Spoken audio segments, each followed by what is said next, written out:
Saudaraku, Persiraja Banda Aceh akan diperkuat sosok berpengalaman di lini tengah.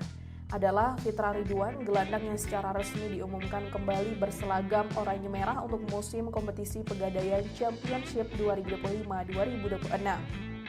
Pengumuman itu disampaikan langsung oleh pihak klub Persiraja Banda Aceh pada Minggu 20 Juli 2025. Kepulangan Fitra Ridwan ke tanah kelahirannya bukan sekedar urusan teknis.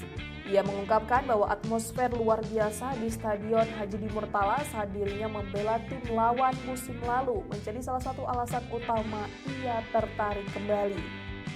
Nama Fitra Ridwan sejatinya bukan wajah baru di skuad Lantak Laju. Ia pernah menjadi bagian dari tim tersebut di awal karir profesionalnya, tepatnya pada tahun 2013. Setelah itu, karirnya membentang ke berbagai klub besar, mulai dari Gresik United, Persija Jakarta, Bayangkara FC, dan Persik Kediri. Fitra Ridwan menyebut bahwa keputusan untuk kembali ke Persiraja Banda Aceh juga dipengaruhi oleh kekuatan tim saat ini. Ia merasa yakin dengan kehadiran beberapa pemain kunci seperti Matheus Henry, gelandang asing asal Brazil, dan winger lokal Miftahul Hamdi. Dengan komposisi pemain dan dukungan luar biasa dari publik Banda Aceh, sudah saatnya Persiraja Banda Aceh kembali ke level tertinggi sepak bola nasional.